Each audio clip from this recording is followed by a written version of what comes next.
de novo a Luciana e o Márcio, vou estar fazendo essa tradução. Se vocês precisarem de ajuda com a língua, eles estão com a mão levantada, então vocês fiquem à vontade para estar perto deles e eles vão estar te auxiliando.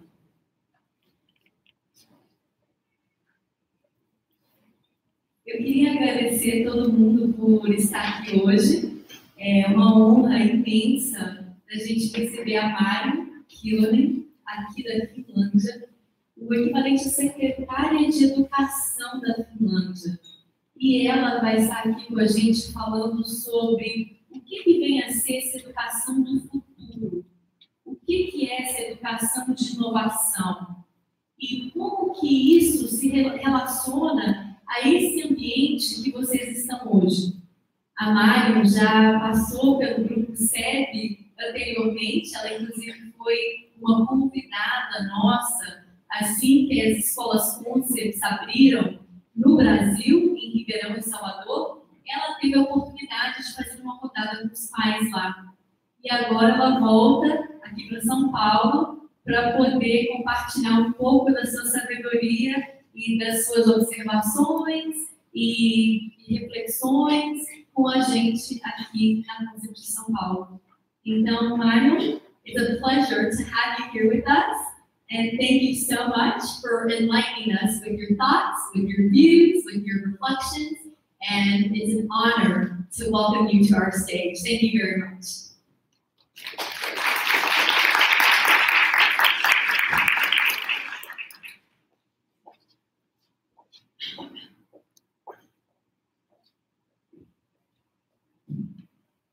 Thank you very much. It's really my great pleasure to be here and to visit this concept school, or Escola Concept, I said correctly in Brazil. So I was here, I think I understood a bit that you were already told that I was a year ago visiting Ribeirão and Salvador. Escola Concept, and now tomorrow I'm attending a venue arranged by Beja, and I have the opportunity to come and see your brand new school. And really, I had a tour and also seen what you teachers have done, what your children, your parents has experienced here in this new school, and I'm very impressed. I'm really impressed. And I don't know if I have anything to say to you because you have already digged very deep in the mirror. But I think it's very important. I want to, with my talk, I want to encourage you to continue in that road that you have chosen and to develop your practices and to go deeper in this type of new learning. And I also want to share our experience and what has brought us to rethink our education system. As said in that first slide, I'm working for the city of Helsinki in Finland. And in Finland, education and specifically basic education services are run by the public or local authorities, local committees and local administrators.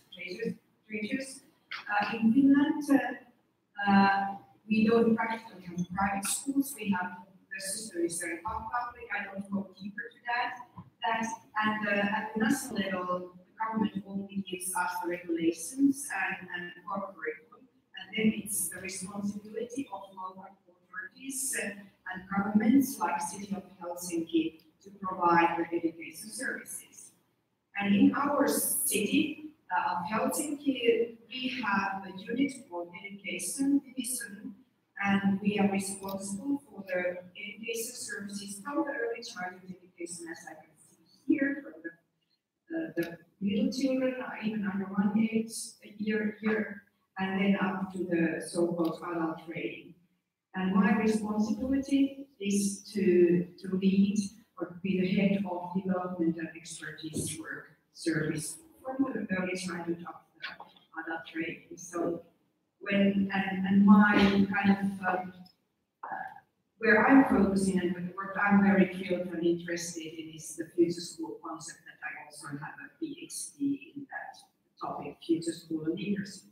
So now you can place me on the right position and when I'm talking about us, so I'm mainly talking about what happens in Helsinki. But we are the biggest education provider in the whole country, and actually this renewal has happened also in the other parts of Finland. You know, we can't predict our future, but we can create it, we can make it. And education is the most powerful tool to do so. So what we do today, it's really important that we are aware of our actions today, how they are bringing up the future of our societies. I saw a writing on the or there in the corridor where they said that you have there was this sentence from Nelson Mandela saying that education is the most powerful tool to change the world, and I really believe that too. And also that the actions we are doing, how do we educate our kids today? It's how the future society will look. So, in practice, we educators and you parents, we have the future of our societies in our hands, and that brings us to a very serious point because we have to understand what are the consequences of the things that we do today. How do we bring our kids to the future?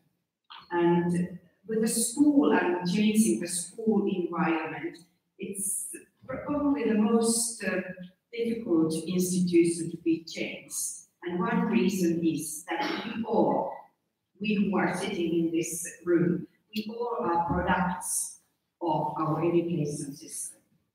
And naturally, we have a picture written inside our minds how the school looks like, how the traditional school looks like. And it's so easy to continue business as usual because we think that, okay, this is what we have this kind of assumption in our minds. Okay, this was how I experienced my school. This was how the school classroom looks like and how the teachers should perform and what the kids should be doing in the classroom. But the problem with that is that it's not reflecting the future but the past. And I really want to congratulate you and encourage you to do the things differently because that's how we are building up the future. This journey that I'm now going to take you with me is telling in a nutshell of our education system and what made us really need it, as I said previously. Oops. Now it's really quick. I had a rehearsal and it was very slow. And after my presentation, so we will also have time for questions and answers. So if anything comes to your mind, so afterwards, feel free to ask and keep in mind if you have questions. Finnish education system, and these pictures, most of these pictures are either from the past of our education system or the current from our schools. So when you're looking at this, you're looking at Finnish education and kids from this was taken 40 years ago. So the Finnish education system, in Finland, we went through a major education reform more than 40 years ago. We had a totally different education system, and our system was built in a way that there was 4 years of elementary education for all the kids, and after that there were different tracks that the kids choose, and there were private gymnasiums and public gymnasiums, and then so-called folk schools that were lower education. And our population, our young ones, were divided in different paths in very early age of early years, and the division was very strongly reflecting the background of the families, those who understood the importance of education and had money to pay for the kids' education, put their children to mostly the private sector, and then there was the other kids that had kind of a dead end after some years of education. And there were people who understood that for Finland to be successful in the future, we can't continue with that track. We can't afford to lose the potential that we are having amongst our children. And there was a very strong ethos of equality and equity, a deep understanding that education can bring up societies, and education is the strong tool to bring up education and well-being amongst our young ones. And the current system in more than 40 years ago was not bringing us to that target, but it was kind of deepening the polarization of our society. So there was a great vision behind the current, to build up the current education system in Finland that is totally comprehensive. Every child, they go to the neighborhood school and they are taught with the same teachers irrespective of their background. You can imagine that when they started this renewal of our education system, there was a lot of resistance. I happened to be at school those days, and I even remember I was in the private school having all these kind of benefits, and I remember my parents were terrified that what will happen if we are going to have this public comprehensive education where all the kids, irrespective of their background, will come and study together. But as we all know, Finland, after this renewal, Finland became a success story for education, and our kids have been performing on the top of OECD and other international evaluations year after year. And Finland's education system has been considered as one of the best in the world. But what was good for the past? But we came to a point to understand that what was good for the past is not helping us to build up the future. Because I saw also in the entrance in the corridor that you have the very same approach in this school, that the traditional school, the way that we have been taught, and maybe our neighbors have still the same experience. It was this school, this traditional school, was built for the needs of industry era. Totally different time. Quite predictable work, quite stable work. You get qualified for one profession and you retire from that one. And qualification like concentrate on your own work, don't look at the others, don't mess with others, try to guess, there's only one answer, try to guess the right answer that each has in her mind, and press the button at the same time, at the same rate. They were really relevant competencies for the assembly line work, as you can see here. If you were innovative and have your own thoughts, so you could mess the whole production line. So it was relevant to teach them to sit on the lines, do the same thing at the same time, at the same rate.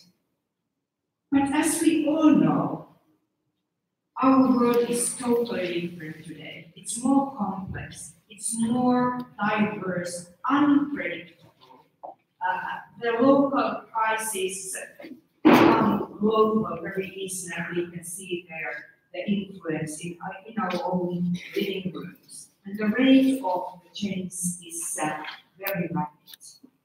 And needless to say, how digitalization has changed our world. And I don't mean only that robots and artificial intelligence and machine learning is replacing even the non-routine expert work.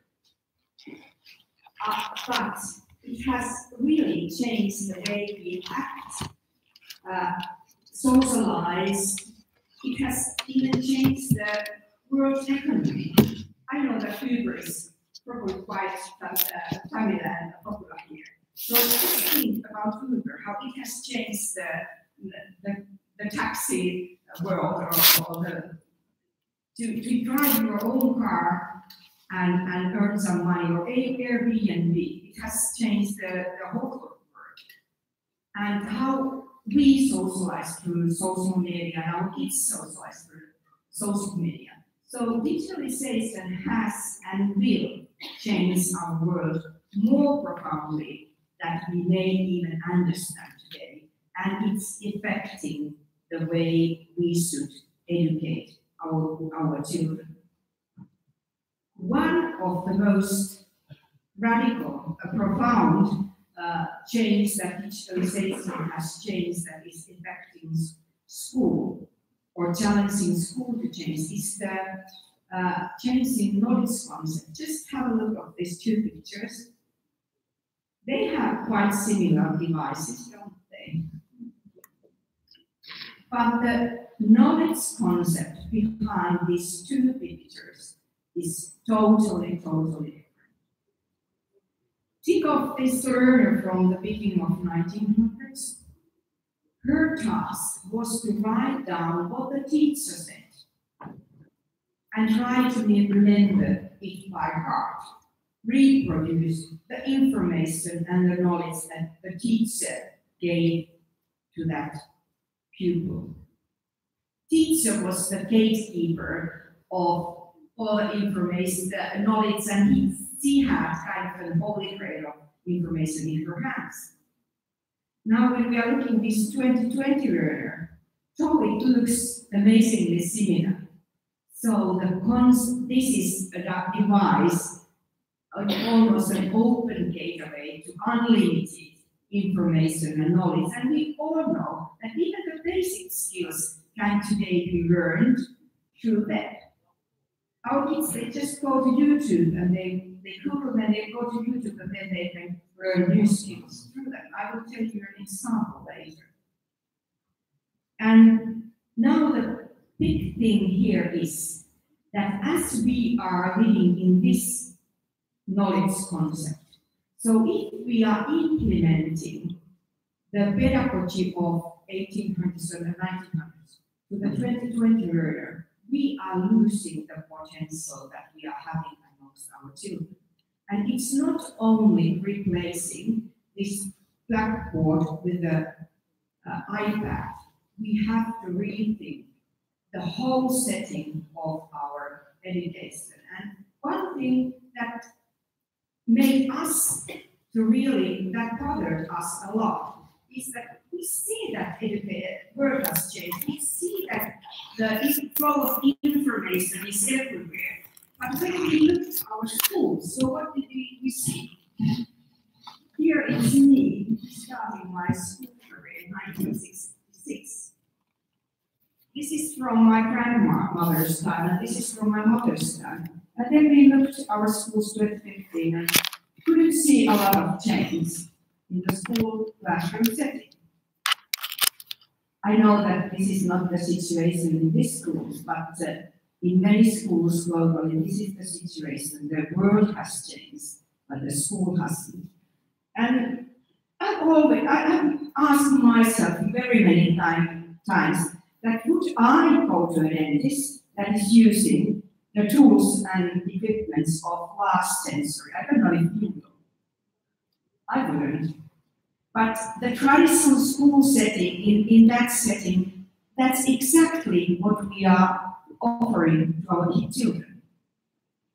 The same setting, the same tools, more or less, than their grandparents and parents and grandparents experienced. And at the same time, we knew that these kids will be active players in labor market and in society 27 to 28.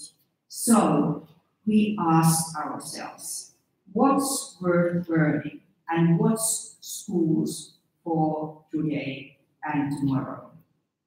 And we came up with a totally different concept. We understood that if if we want to be successful in the future, we have to have a new vision, a new narrative for our schools to recreate education as it would have been invented today from scratch, the white paper for our education. And here you can see the vision that we have for our future education, for our future school, for creative and innovative learning. In our future school, we understand that learning is an open, flexible, and collaborative process. And it happens everywhere. You can't capture learning inside a school or inside a classroom. Learning happens everywhere, and all the places are learning places. I learned that you have 4 pillars here, and for the school that are the values, core values that this school concept is built on. Here you can see how we have described our values or our main pillars for future learning. And I think there are a lot of similarities in between what you have done here and what we are doing in Helsinki and Finland.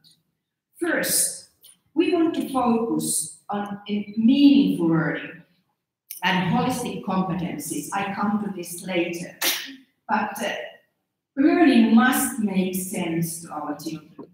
They have to understand what they are learning, how is it connected to their real life phenomena and their real life, and how they can utilize what they have learned at school. And instead of learning this kind of fragmented pieces of knowledge from different subjects, we need to equip them with a holistic competencies that are definitely needed in the future. The machines, the robots, they can produce these pieces of information. We need a human brains for totally different tasks, and I will come to that later. And when learning is anchored to our real life phenomena, it makes sense to our kids, and it's more motivating. And I will also come to that later when I'm elaborating a bit more the approach called phenomenon-based learning. We want to foster creativity and critical thinking. They are essential for it. That's what we need to foster when we are thinking of the future society and labor market. And I will also come to that later. We are aware that each and everyone must have the opportunity to achieve their potential. So we want to enable individual learning path, and for digitalization is a great help here, and we are developing data analytics or learning analytics to go even deeper, to have more personalized or customized learning paths. But we want to make it in a collaborative framework, because to our understanding, we need human beings or people in our society who are capable of collaborate and do things together with different learners, with different people, with different backgrounds. And that's something that we are really focusing and emphasizing, the collaborative nature of learning and social skills. And we emphasize the participation and active role of the learner.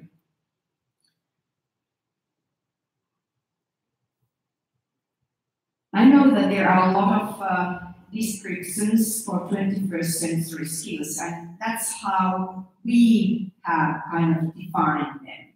And as I said in the previously, so creativity, innovative learning is very essential when we are thinking of the competencies needed in 21st century, 22nd century. And as said, as the machines and automation algorithms can take those routine work, so we need human brains, and we need to develop skills that promotes creativity and innovation. And you all are parents, so you know how creative and how innovative our children are when they are small. If you're just thinking of a small child learning to how interested they are to explore their environment, and how in creative process you also need to bring resistance and brave to be brave to try and fail and try and fail until you learn. And if we are thinking of a small child when they are starting to walk or learn to walk, so I don't know if you have ever seen, but I have never seen a single small child that they just one day decide that let's stand and they start to walk. Have you know? What they do is they try and fail and try and fail and fall, and eventually they learn to walk. And this is kind of this type of boldness and creativeness and it's an inborn nature of our children. And when they come to school, we should foster these qualities to encourage them to try new things, not to be afraid of failing. But what does we in the traditional school setting quite often do? We teach them to avoid mistakes, to guess the answer that the teacher, the one right answer that the teacher may have in their mind. And at the same time, we know that for innovations and creative work, we need hundreds of or thousands of trials and failures, and we learn from that. So we should really start also to celebrate the failing, not in the way that you fail and fail and fail, but the failing that you can learn from your failures. Actually, there's a game company in Finland that when they started their career, or their company, so every time someone failed, so they toasted, because they knew that we can learn from our failures. And I think this is one of the, and to me, this is one of the innovative processes, is that we are also brave to do things that we don't actually know what will be the end results, but we try and learn, and that's how the creativeness of our thinking is growing. Collaboration, as said, is a crucial skill for the future, and also for today, but for the future, because we need this capability or this kind of ability to do things together, not only with them that we like most, but to create knowledge with people with different backgrounds and with different qualities. We know that in the fruitful collaboration, when we really gather together and discuss and solve problems together, so the result is always better than 1 + 1 + 1. And we know from experience and research that even the best performer is not performing his or her best when they are doing the things alone. But when you are doing with the expert team, you always make a bigger leap and you get better results. So that's why it's so important that at school where the kids come together, they learn to do things together, not alone. Critical thinking is, of course, very important for the future and for today, because, as said in the previously, information is today split all over, and anyone can access the information, and not only access, but be also the producer of the information. So we need to teach our children how to how to be critical consumers and producers of the information, and how to evaluate the information that they found, and to understand that there is not only one truth, but there are several truths and approaches to the same thing. For me, one of these 21st century skills, one of the maybe the most important when it comes to school and education, is this cross-disciplinary thinking. And what I mean with this is the ability of using different tools of different sciences and different thinking approaches. And I know that in this school you are really focusing on making the pupils' thinking visible.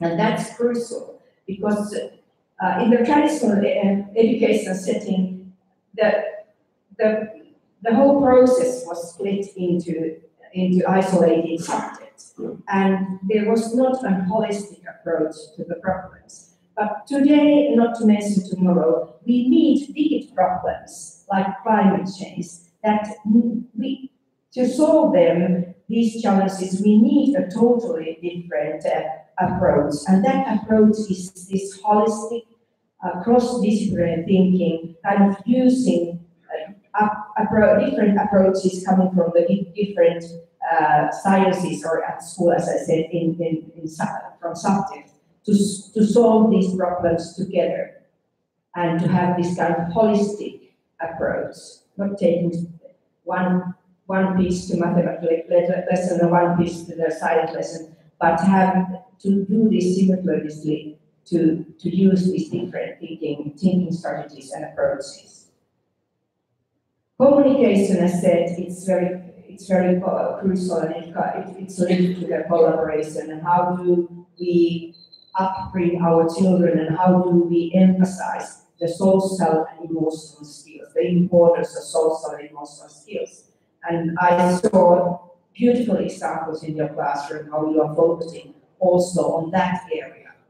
We have preliminary results in the international OECD research that will be implemented in 1 year's time, that these skills are crucial also to the success of academic skills.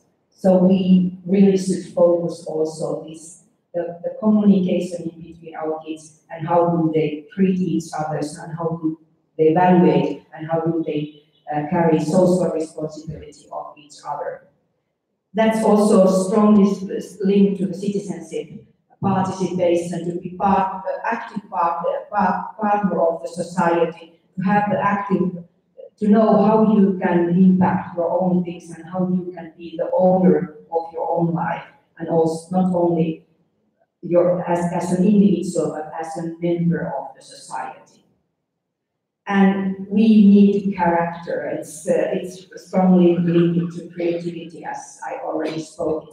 We need pupils who are resilient in the change, and who are not afraid of trying new things. And this is kind of a comparison of different skills that we should focus in our schools to be successful in the future. So what we have done, I'm just looking at the what's that? Do I still have some time back? Yes, I do. So now this is the kind of the picture where we started. What was the understanding behind our reform or our renewal of our education, and how is it now seen in our schools?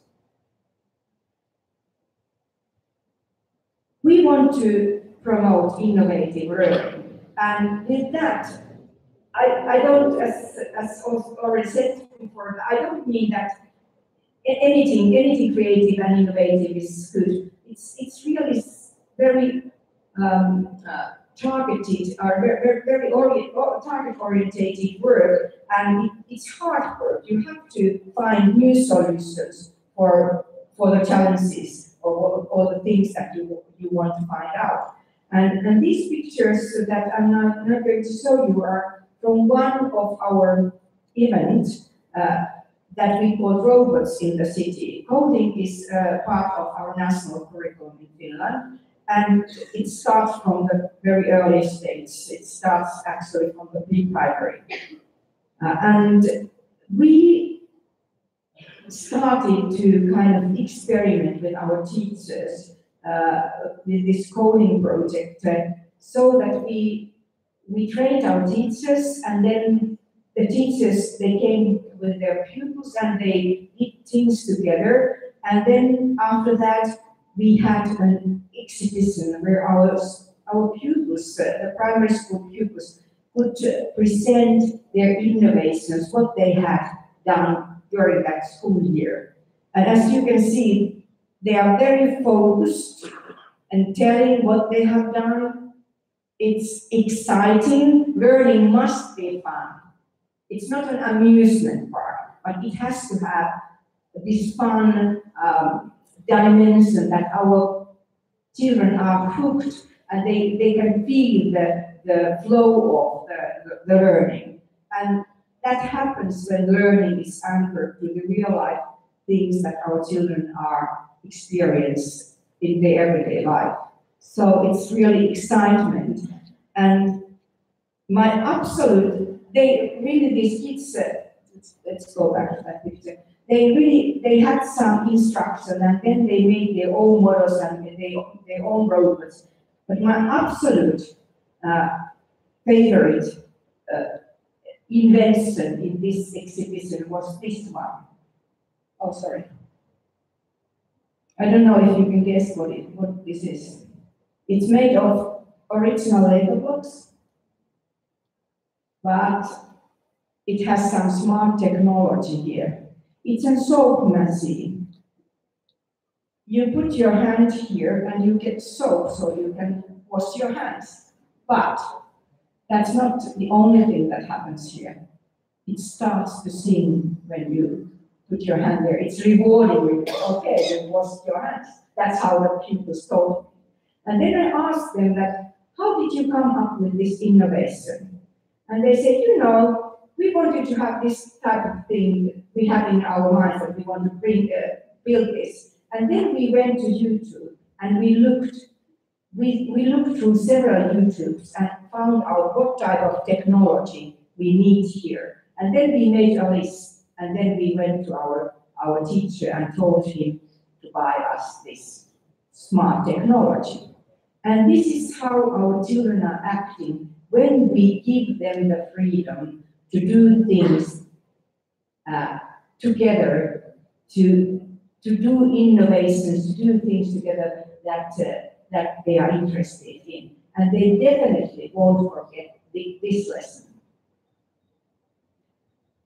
One of our practical tool to promote these 21st century skills is so-called phenomenon-based learning. We have asked ourselves that as life is not split into subjects, so why should learning? And this phenomenon-based learning, it's quite near what you are doing here, the project learning. It's a holistic, deep, meaningful approach to learning. And instead of having isolated lessons of different subjects or studying isolated contents of different subjects, they are tackling a holistic problem. And they are using the different tools of different sciences and thinking strategies to solve the problems. It's very pupils or children's orientated because the questions that they have in their mind, the phenomena can be anything that they are interested in. And then they ask the questions. And then they learn to use different thinking strategies in a holistic way, in a 360 way to solve the problem. It's always authentic. It's related to an authentic environment, and we are using the authentic approaches of different sciences and authentic resources to solve these problems. And it's contextual in a way that it's related to their life experience and the context that they are seeing around. And in practice, it means that if they are interested in, if their problem is, for example, connected to something that they see in the nature, so they go there and make their experiments instead of doing it at the classrooms. Of course, if they are interested in moon, so we can't send them to moon to study that, but we can create the same environment in the immersive way with the help of digital technology. It's always problem-based, and I've seen the very same things here in your school. We teach the children to ask the questions. It's not the teacher asking the question, the one that already knows the answer also, but we teach the children to ask the question so that they learn to make the correct questions, and then that's deepening their learning process. They really understand that why they need to find the answers. And the focus is always in the learning process instead of the end product. And that's something that we have to understand, that of course it's nice to have the end product, it's nice to have an exhibition, but where the learning happens, it's in the learning process. And as said, the role of the learner is very active from the beginning, from the planning process up to the evaluation. And it's always a collaborative setting, a collaborative learning experience. The objectives, they come, as I said previously, they come from the phenomena that our kids are interested in, but they are very strongly connected to the curriculum. We have objectives for each subject, and when the teacher is planning with the pupils this phenomenon-based learning, so there are objectives that are linked to the curriculum, and then there are objectives that comes from the phenomenon itself, and it's a combination of these two objectives. And each and everyone have their own individual path to achieve the goal, the objectives. Objectives must be very clear and visible, not only to the teacher, but most important to the learner. And then they do study together, but they might have and are having different paths to go to the very same goal. And the role of the teacher is to coach the learning process, to make the objectives visible and to scaffold the learning, to help the learner to see what to do next, how I can improve my learning process. The feedback the objectives must be very concrete and visible so that the learner understands what she and he is doing and how she or he can improve their own learning process.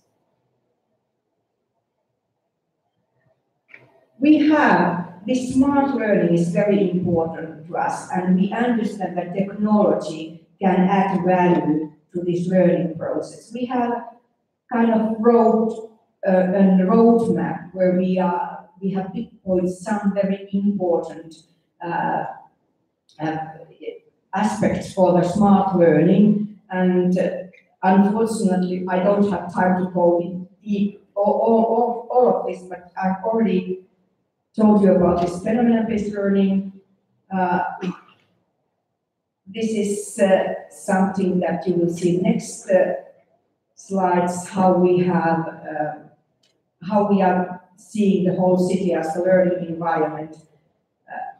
The individualized learning paths, we need some digital tools for them, and we are in the process of developing new e-portfolio tools to help the teacher to plan the individual or customized learning paths in the collaborative framework, and also to help the pupils and the parents to see where their children are at the moment and what to do next. And we do have some interesting experiments with advanced technology.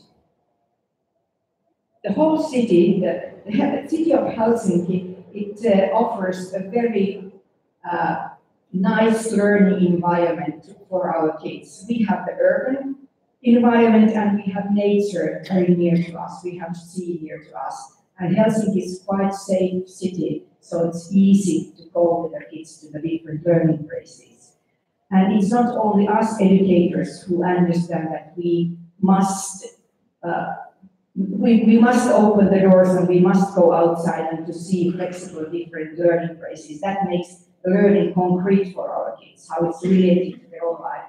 But it's written in our city strategy. So we are really developing City of Helsinki as a learning platform, not only for our small children and pupils in the school, but for the whole citizens in Helsinki. To understand that learning is happening all the time, every places, and also throughout our life. Throughout our life, expand or throughout our life. So it's a lifelong learning, and the city can be really promoting this type of learning. Of course, the role of the teacher will change, of course. When we are flipping the classroom setting, so the owner of the learning process is the learner, and as said, teacher's task is to scaffold the learning process and make it visible. We have understood also that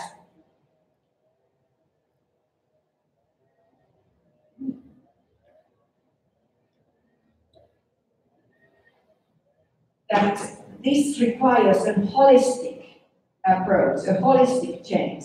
We just can't correct one corner, but the whole system has to change.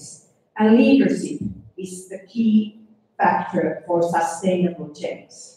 We need leaders who are willing and able to empower their community, their school community, and the community surrounded by the school, and of course, including the parents. And this kind of leadership that is not telling people what to do, but more or less calling people to collaboration.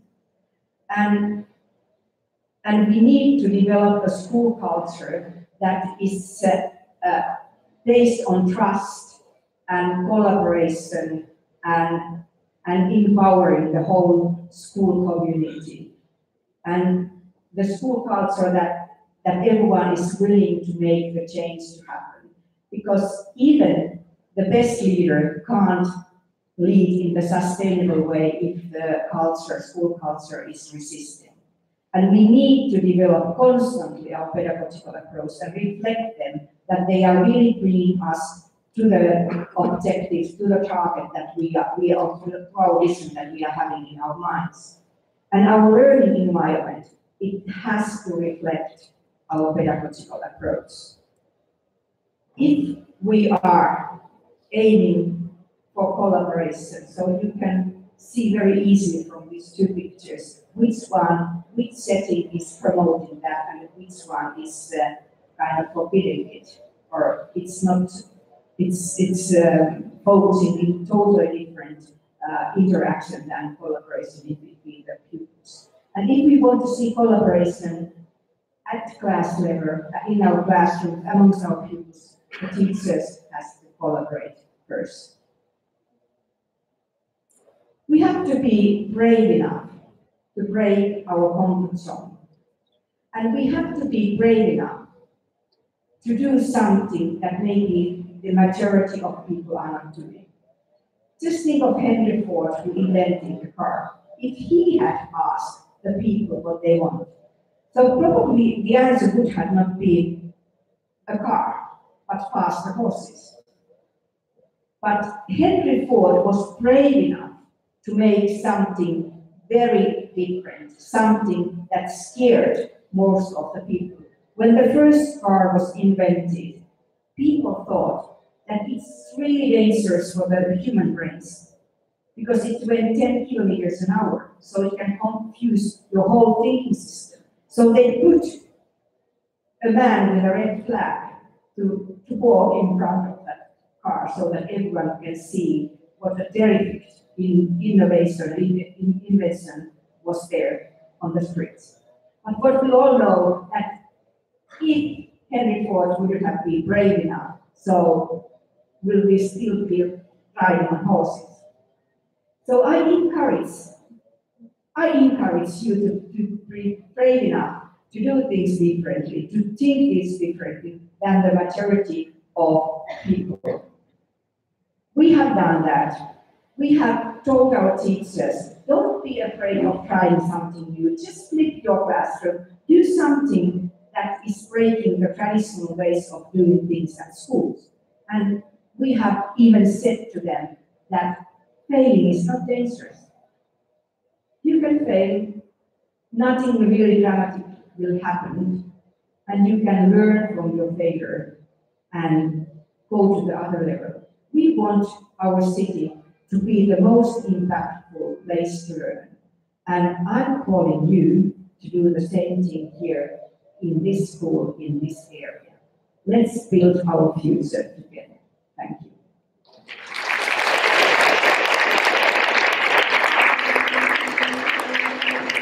Thank you, Magna. Thank you so much for your wonderful words of inspiration this afternoon with us at Sao Paulo. Thank you.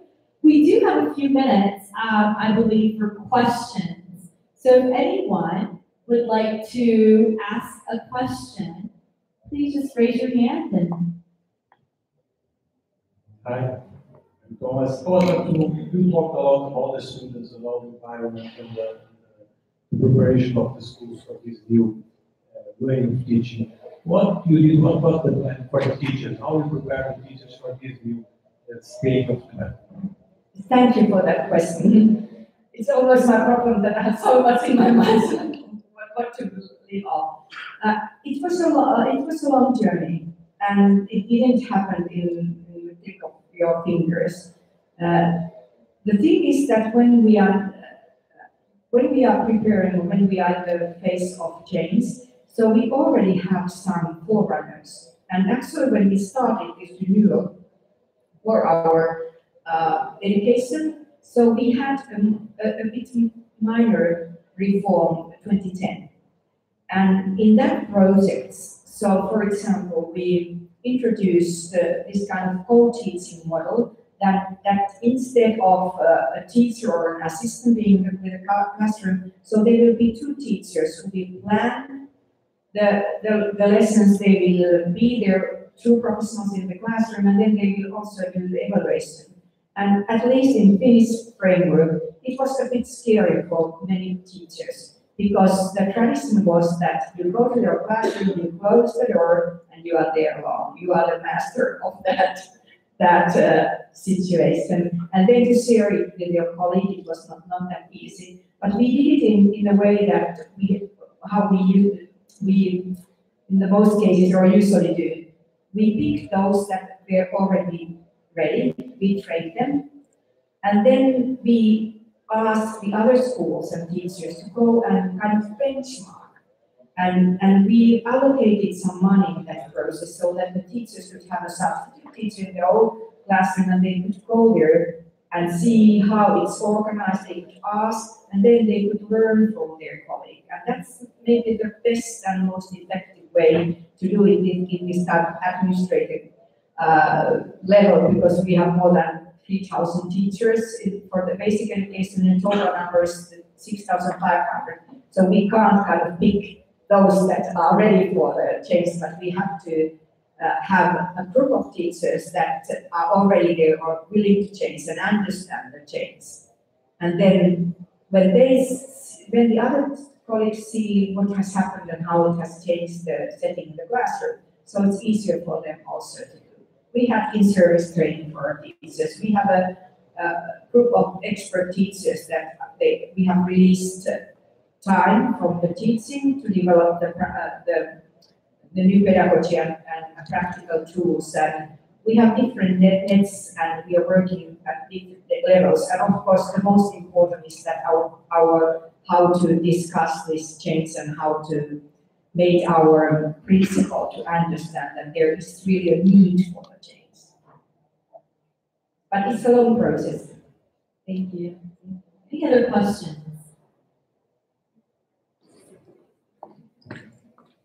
You can ask in Portuguese, but then someone has to interpret.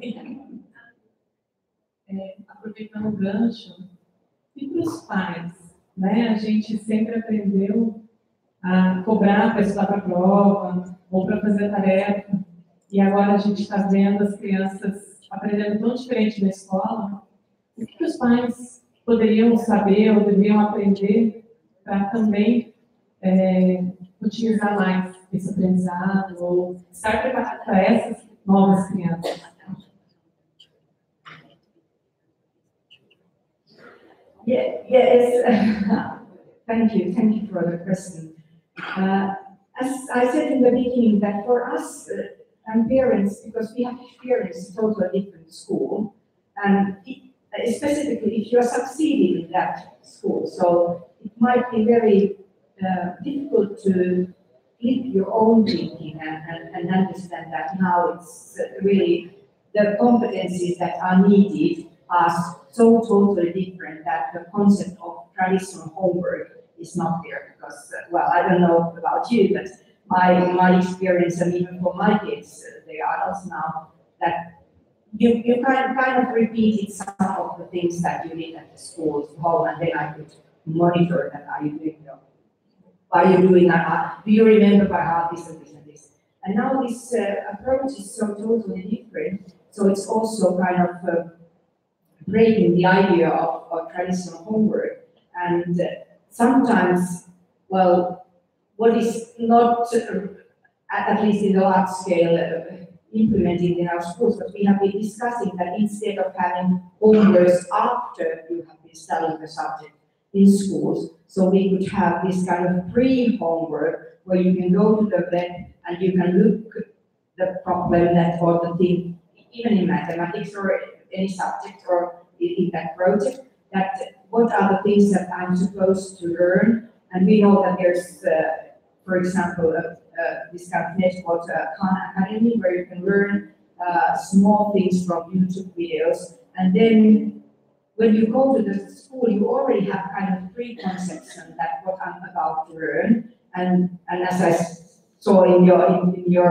this what you have these posters, that the children kind of describe that I know this already and these are questions. So when the children already when they have orientated to the subject, so it's easier for them also to link the new information what they learn at schools. So for the parents, of course, this is not that easy, but it's something that what I would advise and say that the role of the parent is very important. It's very important to discuss with your child what has happened and what are you doing at the school, and I don't know what is your practices, but how we see it is that we encourage the parents to look at the projects what the kids are doing and discuss with that and help properly.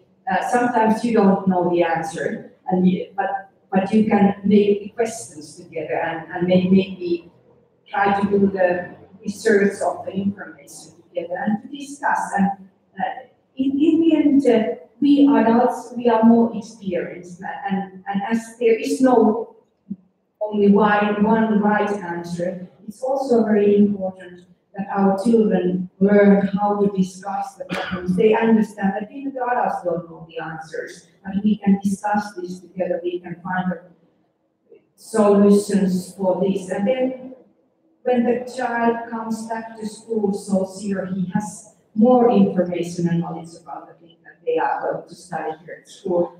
But to show interest to your children's learning is most important, and to kind of have discussions, as we were discussing today, that what is very important that our children, they are aware of their own thinking, and their own thinking becomes visible.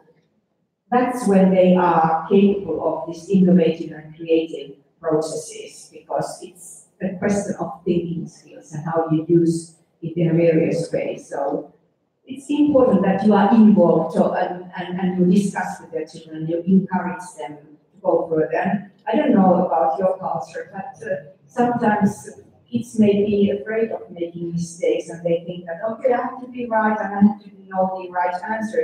And this new approach kind of recognizes that there is no right answer. There are several answers, and there are several paths to the answers. And don't be afraid of failing. Be afraid of trying. Don't be afraid of failing. Be brave to try. Thank you. Thank you so much. Thank you again. And we want to thank all of you. Queremos agradecer a todos vocês por estarem aqui hoje com a gente, por terem participado desse talk com a Mário, esse talk de muita inspiração. É interessante ressaltar algumas coisas que ela levantou como práticas de inspiração, práticas de inovação. Ela ressaltou a importância da formação profissional, né, do professional development. E a gente leva isso muito a sério aqui na Concept. Antes de todos os nossos educadores iniciarem aqui, todo mundo passou por 224 horas de formação profissional. E a cada semana, todo mundo tem também o acesso a 3 horas e meia de formação profissional, fora as aulas de planejamento. Um ponto interessante que ela ressalta é o co-teaching, né? O modelo que a gente tem com os nossos educadores, a gente trabalha com os nossos assistentes dessa forma, mas ainda mais interessante, a gente tem um modelo de co-teaching no Pre-K4, né, com a Beth e a Alexa. O modelo inteiro de co-teaching, onde a gente tem 2 educadoras, 2 monitoras e 2 assistentes, então tem um staff de 6 pessoas trabalhando com os alunos do Pre-K4. Então, e também as práticas dos pais estarem sempre envolvidos na educação dos filhos. E a gente, mais uma vez, encourage todos vocês para lerem os Weekly Learning Journeys, porque toda semana a gente está enviando exatamente o que vai acontecer na semana seguinte, e isso estimula essa conversa entre você e o seu filho a cada semana. Sei que os report cards também foram enviados na sexta-feira, entendo que eles são bem densos, né? A média de páginas de report card saiu entre 10 e 16 páginas por criança. Mas que maravilha, né? Que documento rico em informação para que você entenda como está o desempenho da sua criança ao longo de todo esse processo de aprendizado. Então, a gente quer continuar com essas oportunidades de trazer vocês para dentro da escola. Esse foi o primeiro de muitos encontros. Nesse encontro, a gente teve a Mário exclusivamente, mas nos outros encontros, a gente vai estar mandando artigos para vocês, para a gente discutir esses artigos juntos. A gente vai chamar vocês para terem essa troca de ideias com a gente, e não existem respostas certas, a gente realmente vai trocar ideias e trabalhar juntos e se conhecer mais. E assim a gente vai criando essa educação para os pais, porque essa escola também é diferente para vocês. Então, nosso Parent Educational Learning Community se inicia hoje com essa apresentação e a gente...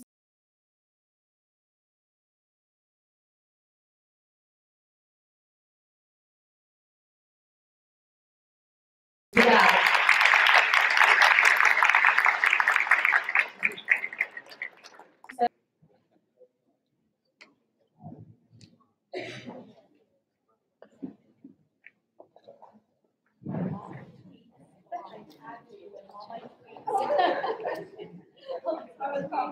Along the way.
All right.